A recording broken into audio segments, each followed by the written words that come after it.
Hi students, welcome you all. Whoever preparing for exams before one day, for those students, these videos are very helpful. We are going to discuss the model papers of Board of Intermediate. All the boards, of course, same. These are for especially for Telangana and Andhra Pradesh intermediate students. We are going to discuss about one of the model paper which has given from the board. That question to answer we will discuss. That 2 marks or 4 marks and 8 marks, as you know that. First, we will discuss very short answers, right? So this is the Board of Intermediate model paper. We are going to discuss these questions only. So how to write the answers very simply, right? So the first question has given here.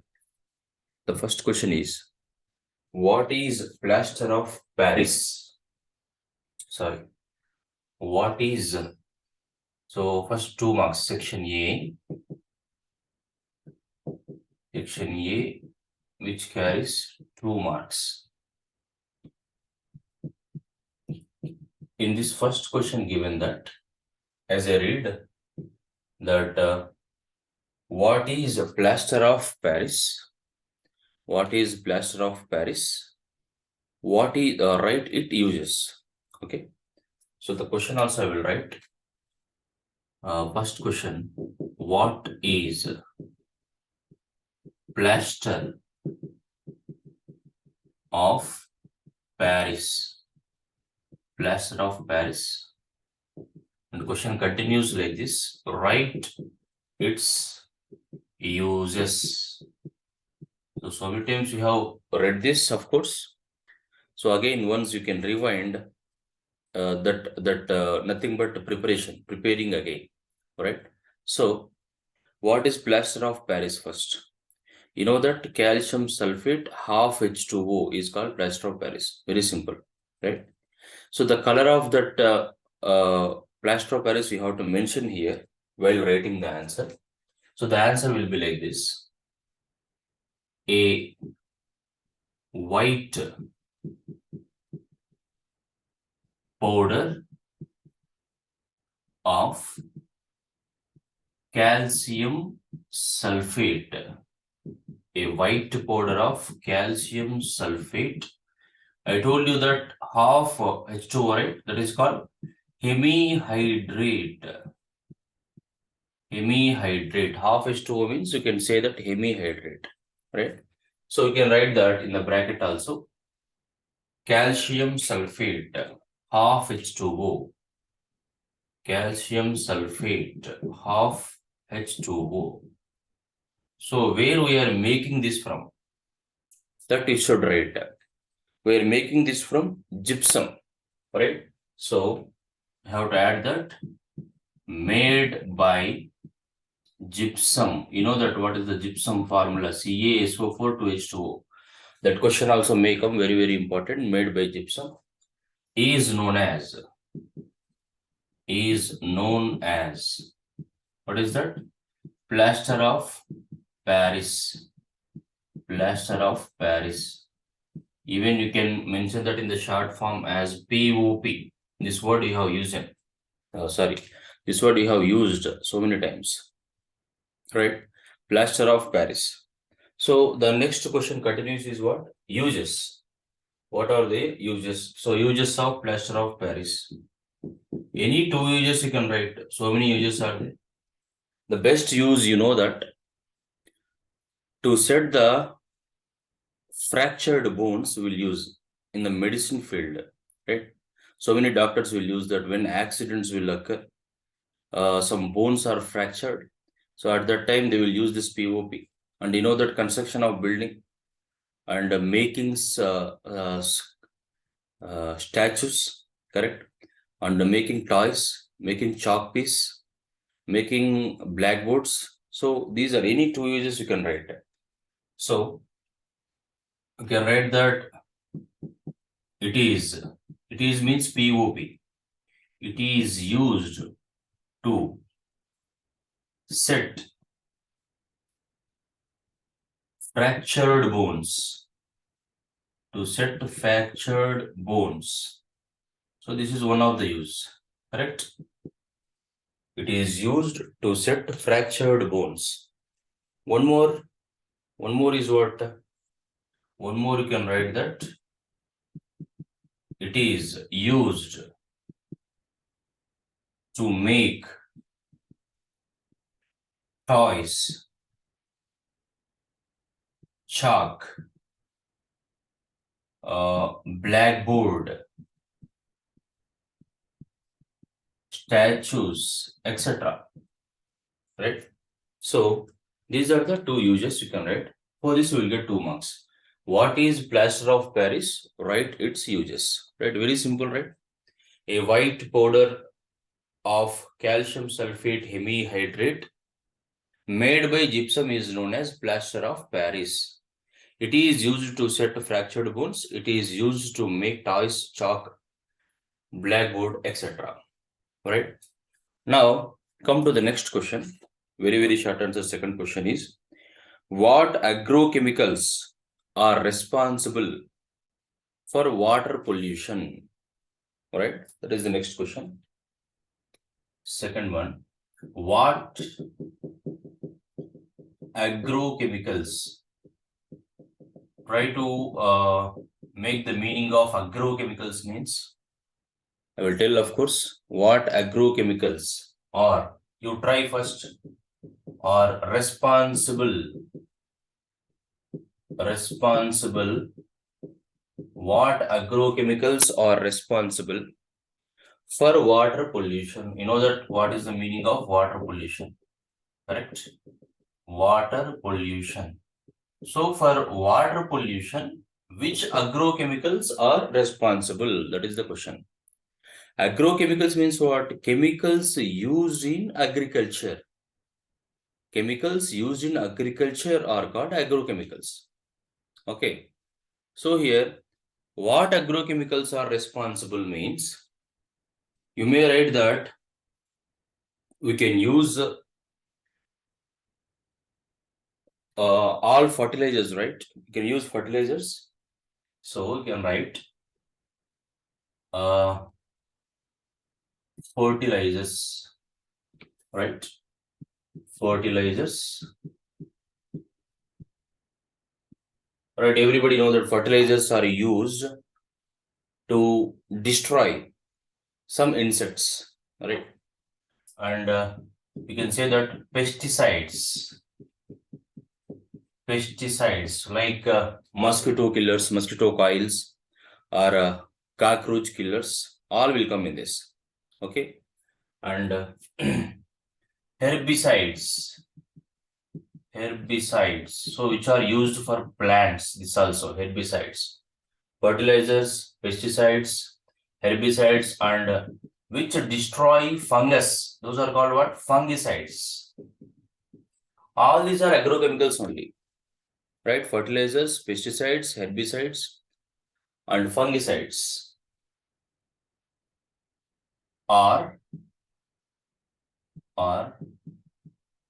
the agrochemicals. The question will continue here. Are the agrochemicals responsible for water pollution? So whenever we are spraying those pesticides and herbicides and whatever agrochemicals are there, when the rain will come means, with that rainwater, all of them will enter into water, normal water, right, which are present in the rivers, lakes. Because of that, water pollution will occur. So fertilizers, pesticides, herbicides, fungicides are the agrochemicals responsible for water pollution, right? Next, third question is, name the common components of photochemical smog, right? Name the components. Name the components. So he's asking for photochemical smog. Name the components of photochemical smog. Common components of photochemical smog. So everybody knows that what is smog, right? Smog is usually you can write that the smog word has come from two words, smoke plus fog. That is smog. Usually it appears in the cities. Photochemical, photo means what? Light, correct? Chemical means you know that. Photochemical smog means the substance which is formed by the light and chemicals. So in cities, mostly so many factories are there, chemical factories are there. Some volatile organic compounds will evolve from the factories.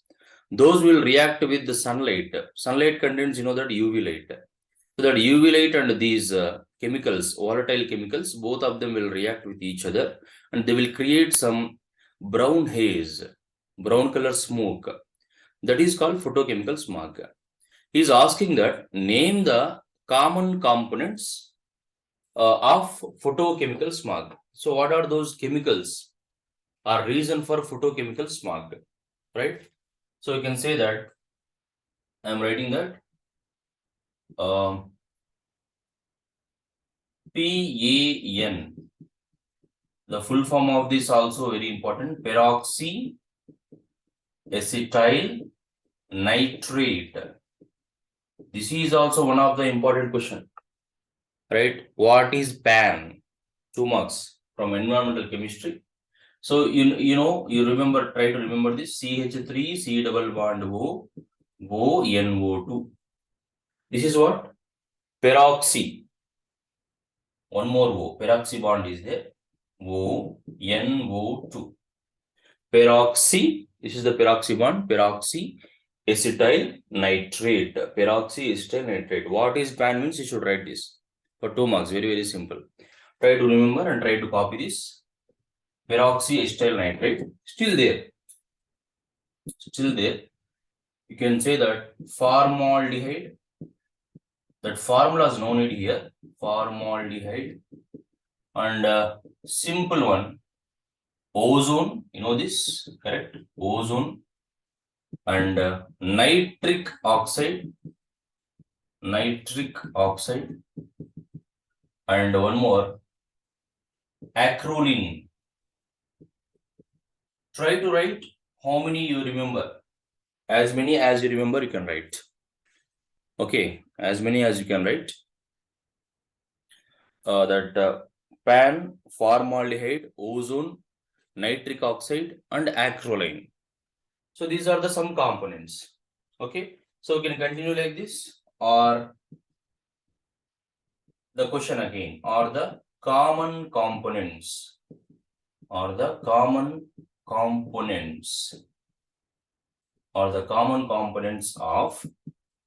photochemical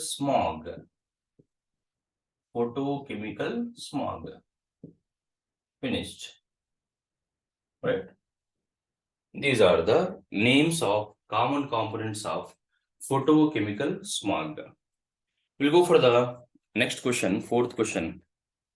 Potassium carbonate cannot be prepared by Solvay process. Why? Right. So your lecturers has explained about this whenever they are explaining the Solvay process. Usually Solvay process is used to prepare sodium carbonate, but not potassium carbonate. Why? That is the question. Okay, the question I am writing here. Fourth question. Potassium carbonate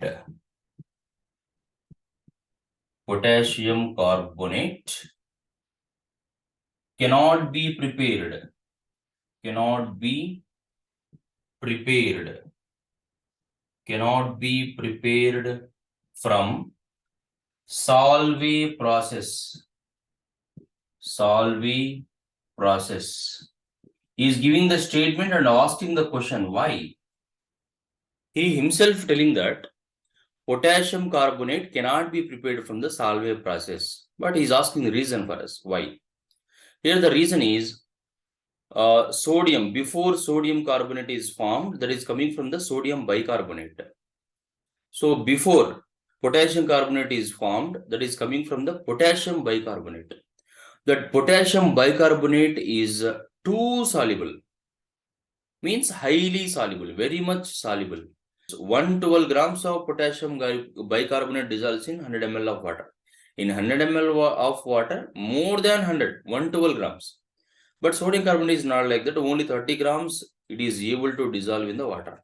That is the reason you should write. So we can say that potassium bicarbonate, potassium bicarbonate, the formula also you should write KHCO3 is too soluble, or you can say that highly soluble in water. So whenever it is soluble means again you will get the liquid. We don't get any precipitate, right? So it cannot form precipitate, that you should write. Potassium bicarbonate is highly soluble in water, which does not make precipitate. PPT means precipitate. So potassium carbonate, we are concluding that potassium carbonate cannot be prepared from Solvay process. Finish. This is the answer. Potassium bicarbonate is highly soluble in water, which does not make precipitate. PPT means precipitate. So this Solvay process cannot be used to prepare potassium carbonate. Okay. We'll go for the next question, fifth question. What is the effect of pressure on a gaseous chemical equilibrium? What is the effect of pressure? So this question from chemical equilibrium. What is the effect of pressure? What is effect? So we know that chemical equilibrium is affected by different factors, that is pressure, temperature, right? Number of moles. But what is effect of pressure on the catalyst? We have seen this in the Le principle. What is the effect of pressure on a chemical equilibrium? On chemical gaseous equilibrium. This is the next question, fifth question. What is the effect of pressure on a chemical equilibrium? So as we discussed that, this is the question from Le principle. He is asking that if pressure increases, what will happen? If pressure decreases, what will happen? What is the effect? Effect of pressure is what? On the gaseous chemical equilibrium, right?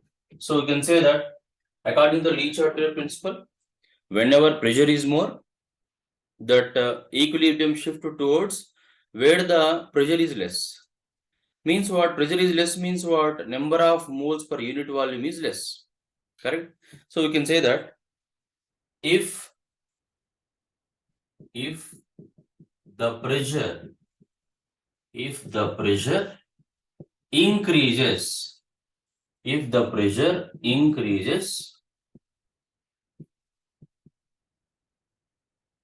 on a chemical gaseous equilibrium,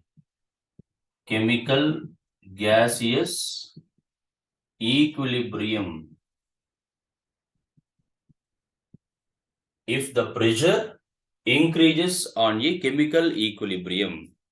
So we are increasing the pressure on chemical gaseous equilibrium, then what will happen? So we can say that the equilibrium where it is shifts in a direction where less number of lesser number of moles are present. So according to Lee-Chatelier principle, when the pressure is more, equilibrium shift towards where the pressure is less. So pressure is less means what? Number of moles decreasing. We'll say that in the form of number of moles. That is the difference. If the temperature increases, equilibrium shift towards where the temperature is less. If you increase the volume, equilibrium shift towards where the volume is less. Right? Same concept for everything. Even they may ask you that what is the effect of volume, what is the effect of temperature, anything you can use this. Okay. So pressure increases, chemical equilibrium shift in a direction where the number of moles are less. Okay. Next, sixth question. What are extensive and intensive properties? So this question from thermodynamics. What are extensive and intensive properties? What are extensive and intensive properties? Right, this is the more important question. Intensive properties means you can guess this, right, easily. Most of the times it appears in the exams. What are extensive and intensive properties? So extensive properties means which dependent on the amount of the substance, right? For example, mass or weight. For example, I took this marker, weight of this marker. For example, I am taking 10 grams, right? So 10 grams. So mass of one marker is 10 grams. What about mass of two markers? 20 grams. What about 3? 30 grams. Means what?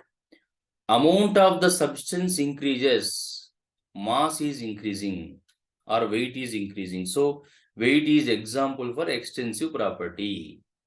Got it? So first, extensive properties.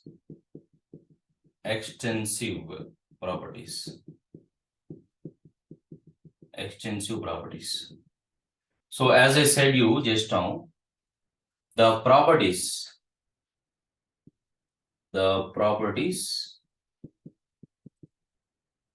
which are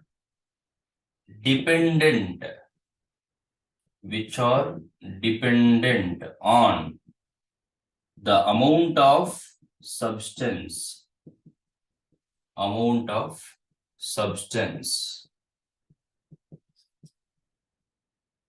called extensive properties. Examples are what? Just now I told you mass. Mass is one of the example for extensive property. Extensive properties. Right? Example, mass. You can take volume also. So as the amount of liquid increases, volume also increases. Means that property is changing. Means that is depending on the amount of the substance. Right? And easily you can understand intensive property now. Correct? Intensive properties.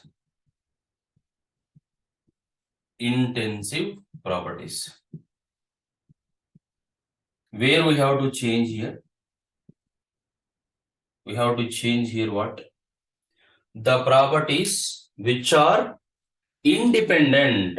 Here is the only word you have to change. Remaining as it is. Okay? The properties which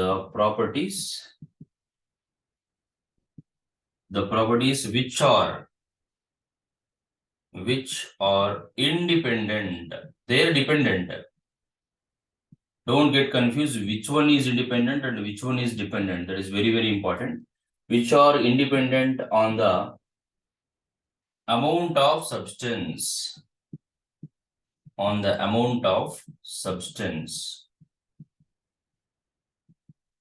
Substance are called intensive properties. are called intensive properties. Example are what here? You can take boiling point, you can take melting point, you can take temperature simply, boiling point, melting point, etc. How you can take these? What is the boiling point of water? 100 degrees Celsius.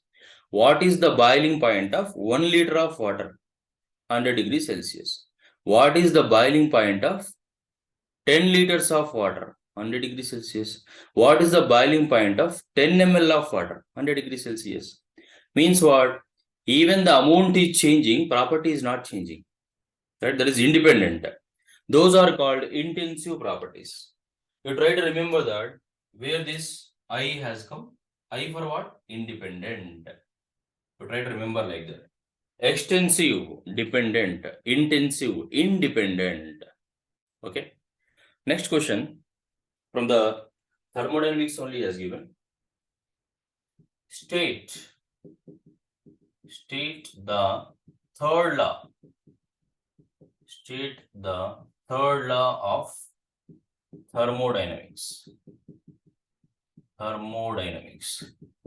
Even better to see both first law and third law. Both of them are very, very important from the thermodynamics. So whenever you are reading this third law, you can also read that first law. First law also you can read, that is better. Okay. So what is the third law of thermodynamics? For example, you have taken water, right? 1 liter of water we have taken. We are pouring on the floor. So that the flow of water, the spreading of water, you can observe on the floor. Spreading means what? That is randomness, right? You have listened about one word, that entropy. Entropy is what? The measuring of disorderness or randomness. Where the more disorderness is there, where the more random nature is there the entropy is more. Okay. Means what? We are not arranging them in order. Disorder is nothing but, you know, that random. Correct? So, for example, when you didn't comb your hair and when you comb your hair, two cases. When you didn't comb means what? All the hair is not in the order. That is in the that is having random nature. That is in the disorder. When you comb means what? We'll arrange them in the order. So in the first case, entropy is more because disorderness is more. In the second case, entropy is less because disorderness is less. So when you pour the water, that water is flowing, spreading on the floor, means entropy is more. So for example, the same water, you decrease the temperature. What will happen? It has become ice. Again, pour that ice. It can't spread because it is solid. So what we have done here, just we decrease the temperature. Means what? The entropy of any pure substance decreases as the temperature decreases, because water has more entropy. Correct? When we have decreased the temperature, it will become ice. Means what? No entropy, zero entropy. There is no disorderness. Correct? So that is the third law of thermodynamics. Hope you understand this. So we can say that the entropy, I told you what is entropy. Even you can write that whenever you get in the question in the exam, the question entropy, what is entropy means. That is just measuring of disorderness. The entropy of a pure crystalline substance approaches zero. The entropy of a pure crystalline substance approaches zero when, as the temperature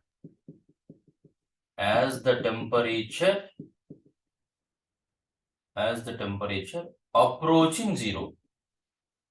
as the temperature approaching 0. So this is called third law of thermodynamics. Third law of thermodynamics. Okay. So in the mathematical form also you can write this.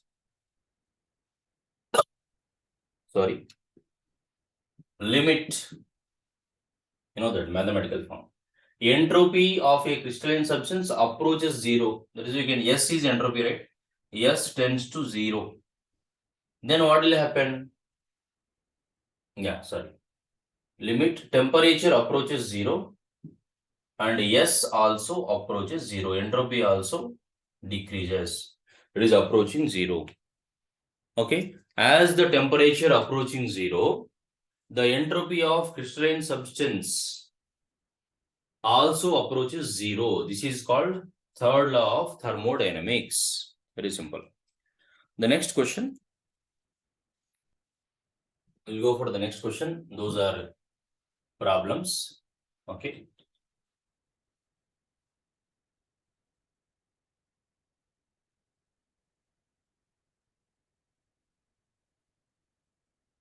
So the next question is, calculate the amount of carbon dioxide. 8th question. Calculate the amount of carbon dioxide. Carbon dioxide. Calculate the amount of carbon dioxide that could be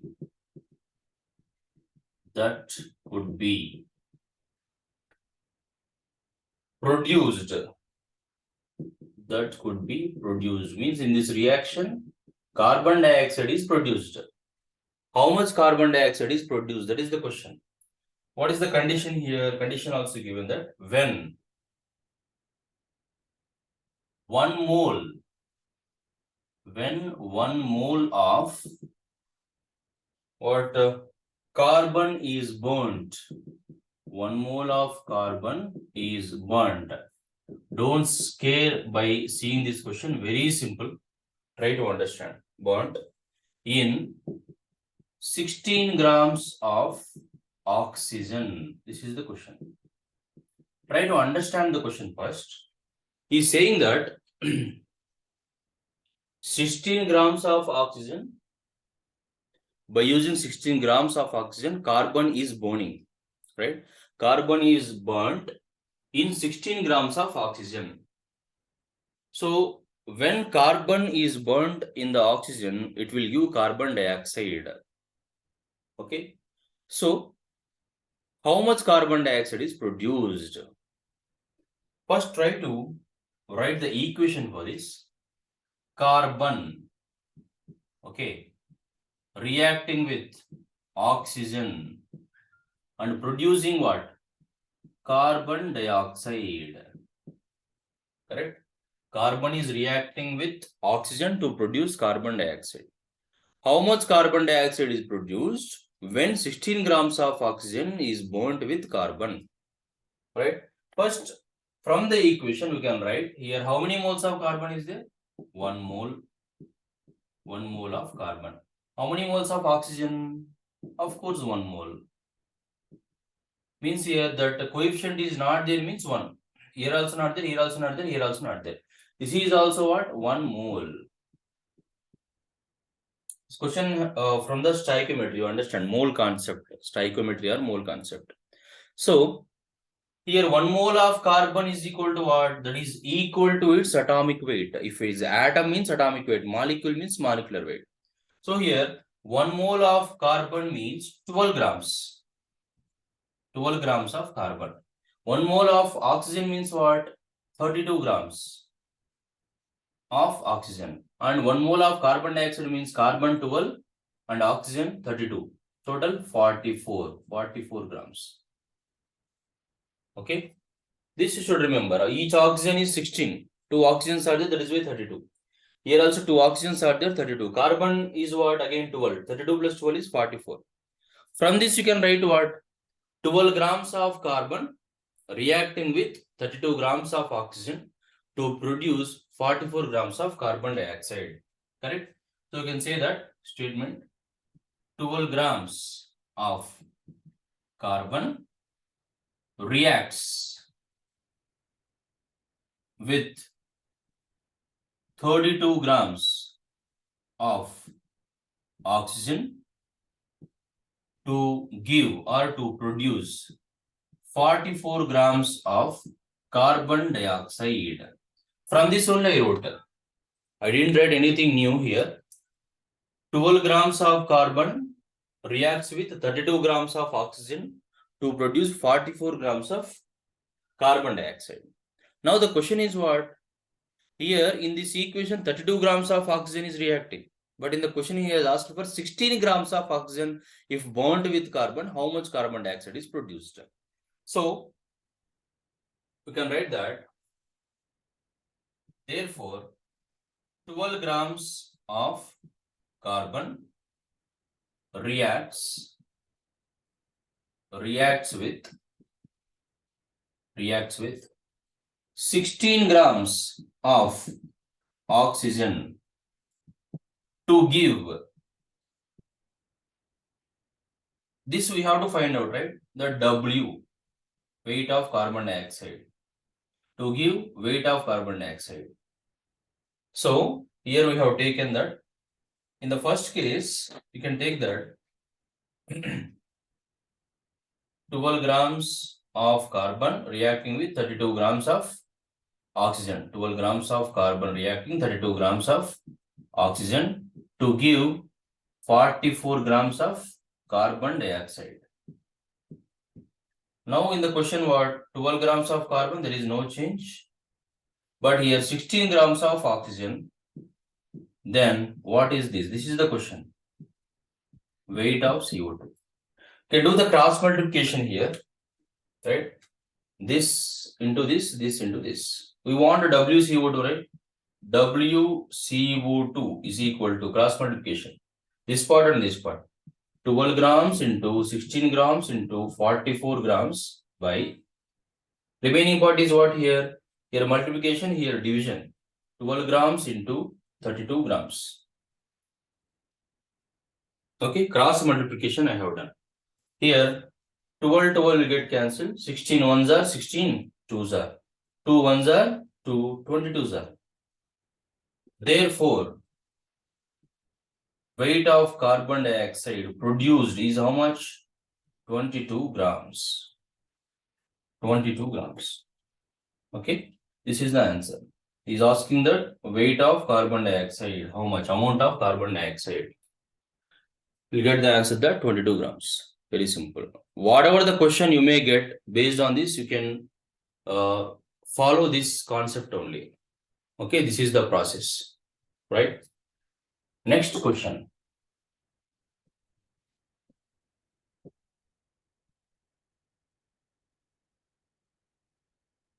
We are discussing very short answers from the section A. Right?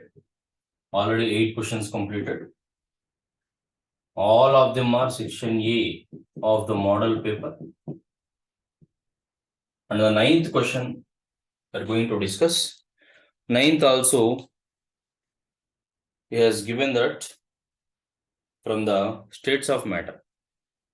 Right? Gaseous state. The question is 9th. Calculate the ratio of kinetic energy. Calculate the ratio of kinetic energy of 3 grams of hydrogen, 3 grams of hydrogen and 4 grams of oxygen at a given temperature. At a given temperature. Calculate the ratio of kinetic energy of 3 grams of hydrogen and 4 grams of oxygen at a given temperature? This is the question. We know that formula of kinetic energy. We know that kinetic energy is equal to 3 by 2 nRT. This is the formula. 3 by 2 nRT. Kinetic energy is equal to 3 by 2 nRT. Based on this, you can do that. N is what here? Number of moles. R is what? Gaseous constant. That is constant. T is what? Temperature. Okay. At a given temperature means what? Temperature is also constant for two cases. So we want, what is this asking? Ratio of kinetic energy. Ratio of kinetic energy of two gases. What is that? Kinetic energy of hydrogen and kinetic energy of oxygen. So what can you write here? 3 by 2 number of moles of hydrogen, because we are calculating kinetic energy of hydrogen, right? R is constant. T is also constant. By, again 3 by 2 number of moles of oxygen. R is constant, temperature is also constant, right? Now all the constants will get cancelled. 3 by 2, 3 by 2, R, T. The remaining part is what? Number of moles of hydrogen by number of moles of oxygen. We know that since number of moles is equal to weight by gram molecular weight. This is the formula. Very, very important. Number of moles is equal to weight by gram molecular weight. That formula we are going to use now. Okay. So, Ke, kinetic energy of hydrogen and kinetic energy of oxygen ratio is equal to number of moles is equal to weight, right? So weight of hydrogen by gram molecular weight of hydrogen whole divided by weight of oxygen by gram molecular weight of oxygen. Okay, weight of hydrogen given how much? 3 grams of hydrogen. Okay, 3 grams of hydrogen. Weight of oxygen how much? 4 grams. So you can write them 3 by gram molecular weight of hydrogen is how much? 2. Each hydrogen 1, 2 hydrogens are there, so 2. Here WO2 oxygen how much? Here 4 grams. So 4 by gram molecular weight of oxygen is how much? Just now we have discussed in the before also, 32. Okay. So here kinetic energy of hydrogen by kinetic energy of oxygen is equal to 3 by 2 into, this will be reversed, right? 32 by 4. So how can they cancel each other? 4 ones are 4 8s are 2 ones are 2 4s are 4 into 3 is how much? 12. In the denominator nothing is there means 1 is there. So finally what is the answer now? Kinetic energy of hydrogen is to kinetic energy of oxygen, because he is asking the ratio is 12 is to 1. This is the answer. So you should remember this formula. Whatever the question you may get, you can answer this. Kinetic energy means 3 by 2 nRT. N means number of moles.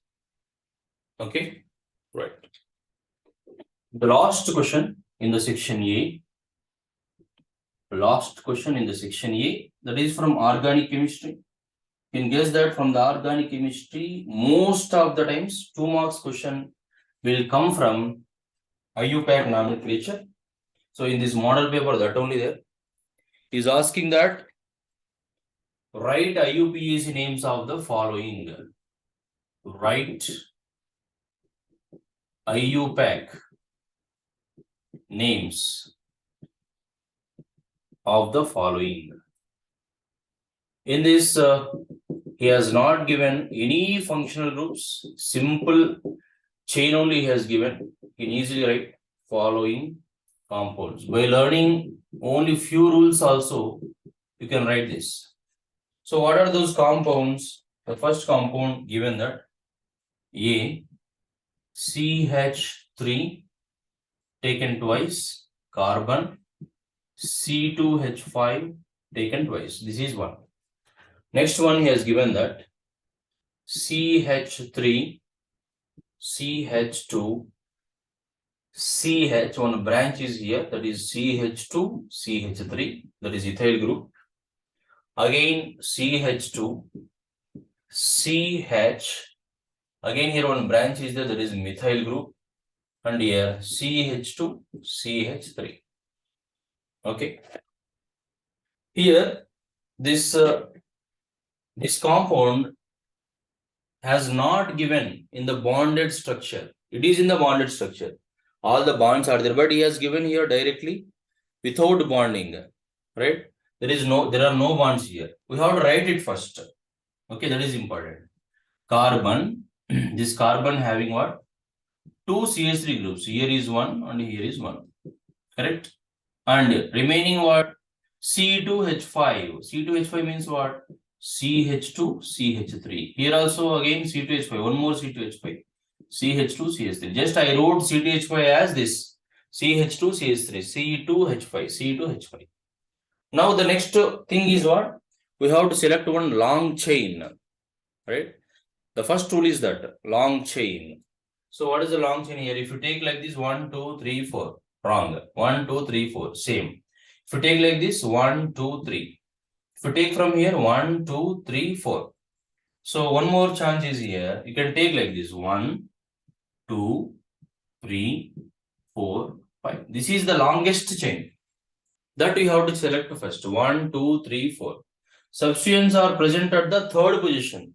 Third. What are those? Methyl group. This is also methyl group. So how can you write that? 3, 3 hyphen dimethyl, because 2 methyl groups are there. 3, 3 dimethyl. Remaining is what? How many carbons are there? 5 carbons are there. All of them are single bonds only. Pentane. 3, 3 dimethyl pentane. Okay. Now here how can you select that? Long chain. 1, 2, 3, 4, 5, 6, 7. 1, 2, 3, 4, 5, 6, 7. That is the longest chain we can select. Right? No need to think about again. That is only longest chain. Even you can select like this also 1, 2, 3, 4, 5, 6, 7. Both of them are same. Okay. So you can select in any way, but here methyl is there, ethyl is there. Which one should get least number?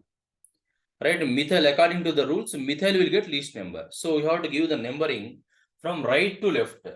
So you can give the numbering like this 1, 2, 3, 4, 5, 6, 7. Total 7 carbons are there. 7 are there means what? Heptane. That will become heptane. At third position, what is there? Methyl is there. Fifth position, what is there? Ethyl is there. Okay. But here, you should not write 3 methyl, 5 ethyl. You should not write like that. Why? Again, alphabetical order. Right? Ethyl starts with E. Methyl starts with M. Which one will come first? Ethyl. So whatever the number it may be, but ethyl you should write first. So 5 ethyl,